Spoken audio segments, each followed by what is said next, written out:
یعنی آپ کی سچ بات کو بھی لوگ اعتماد نہیں کریں اور آپ پر بھروسہ، آپ کو غیر معتبر کہا جائے گا۔ ٹھیک ہے، آگے سماعت فرمائیں۔ کہتے ہیں جو آدمی جھوٹ بولتا ہے اس پر کوئی اعتماد اور بھروسہ نہیں کرتا اور نہ اس کی کسی بات کا کوئی اعتبار ہوتا ہے۔ جو آدمی جھوٹا ہوتا ہے اس کی سچ بات بھی مشکوک اور مشتبہ ہو جاتی ہے، یعنی لوگ ڈاؤٹ کرتے ہیں۔ جیسے ہوتا ہے لیکن یہ بات آئی تو ہے میرے پاس لیکن انہوں نے کہی یار، وہ آدمی تھوڑا بولنے میں باتوں کا سچ نہیں ہے، وہ جھوٹ کو سچ اور سچ کو جھوٹ کر دیتا ہے۔ اپنی بھاشا میں بولتے ہیں دودھ اور دہی میں پاؤں رکھتا ہے، دودھ اور دہی میں ہاتھ رکھتا ہے، یا دونوں طرف بولتا ہے۔ تو وہ ایسا آدمی، اب اس کی باتوں کا کیا تھوڑا جلدی اعتبار نہیں کر سکتے۔ تو یہ جھوٹ بھی ایک ایسی بیماری ہے۔ غرض کہ جھوٹا آدمی دنیا میں بھی بے اعتبار اور ذلیل ہوتا ہے اور آخرت میں بھی عذاب جہنم کا مستحق ہوتا ہے۔ اب جھوٹ بولنا اتنا بڑا گناہ ہے اور اتنا بدترین جرم ہے کہ دنیا میں تو آپ ذلیل ہوتے ہیں، آخرت میں جو عذاب ہے وہ تو آپ کو ملے گا، لیکن دنیا میں بھی ذلت اور آخرت میں بھی ذلت، اس کے علاوہ کوئی دوسرا کام نہیں ہے۔ جھوٹ کی برائی اور جھوٹ کی مذمت کے لیے یہی کافی ہے کہ قرآن حکیم میں متعدد یعنی بہت ساری جگہوں پر جھوٹوں پر اللہ کی لعنت کا ذکر کیا گیا ہے، جیسا کہ اللہ تعالیٰ کا فرمان عالی شان ہے، فَنَجْعَلْ لَعْنَةَ اللَّهِ عَلَى الْكَاذِبِينَ، جھوٹوں پر اللہ کی لعنت ہے۔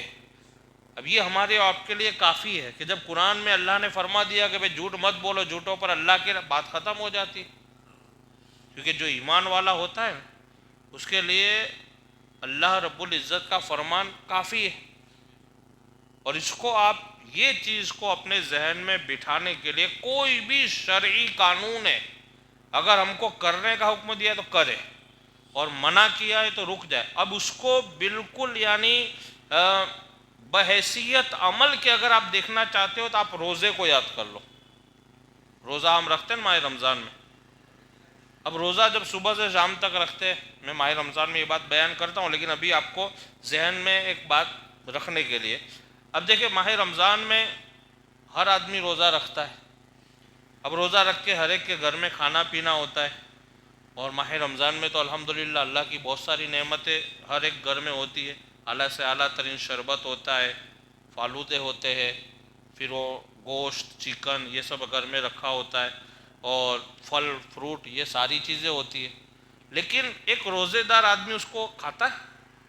آپ نے دیکھا ہوگا کہ ہر ایک کے گھر میں ہے اور وہ گھر میں آپ کا قبضہ بھی ہے، آپ کو کوئی روک ٹوک بھی نہیں ہے، آپ جب چاہے جو فریج کھول سکتے اور آپ کام سے کھول بھی رہے، آپ کی نظر شربت پہ پڑ بھی رہی ہے، ٹھنڈے ٹھنڈے پانی کو بھی آپ دیکھ رہے ہو، لیکن کوئی روزے دار کو آپ نے دیکھا کہ شربت میں سے ایک انگلی ڈال کے چاٹتا ہو؟ دیکھا آپ نے؟ یہ الگ بات ہے کوئی کرتا ہو تو اس کو اس میں آپ نہیں لے سکتے ہو کہ بھئی جب ایسا کہ میں تو کر لیتا ہوں، ایسا گھر میں کرتا ہوں، باہر بولتا ہوں روزہ ہے، وہ نہیں، یہ روزہ داروں کی بات ہے۔ کس کی بات ہو رہی ہے؟ روزے داروں کی بات ہو رہی ہے۔ روزہ گھر میں نہیں رکھنا اور باہر روزہ بولنا یہ روزے دار نہیں۔ روزے دار آدمی اگر گھر میں روزہ ہے، آپ کو کوئی نہیں دیکھتا ہے اور آپ کو گھر میں اختیار بھی، آپ کھاؤ پیو آپ کا ہے سب کچھ، آپ مالک ہو اس کے، لیکن آپ نے دیکھا کہ کوئی روزے دار کو اس نے شربت میں انگلی ڈالی اور چاٹا ہو؟ گرم گرم کباب آپ کے گھر میں رکھے ہوئے لیکن آپ نے اس میں سے ٹکڑا توڑ کے کھایا ہو؟ بتاؤ ہے کوئی روزے دار ایسا؟ نہیں۔ تو ماہ رمضان میں آپ کو ایسا کون ہے جو روک رہا ہے کھانے سے؟ ماہ رمضان میں وہ کون ہے، وہ کون سی چیز ہے کہ جو آپ کو کھانے سے روک رہی ہے، حالانکہ آپ کے سامنے ہے سب کچھ اور آپ کا گھر ہے، آپ کا اختیار ہے، آپ ہی کے پیسوں سے وہ لایا ہوا ہے، تو ایسی کون سی چیز ہے جو آپ کو روک رہی ہے؟ وہ ہے اللہ کا خوف۔ کیا ہے وہ؟ اللہ کا خوف۔ بس وہی خوف آج بھی ہونا چاہیے۔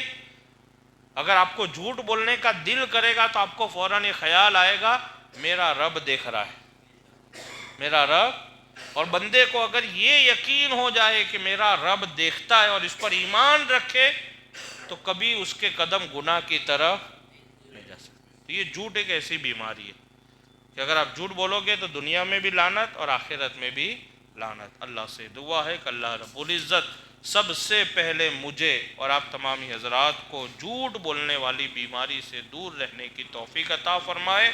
ان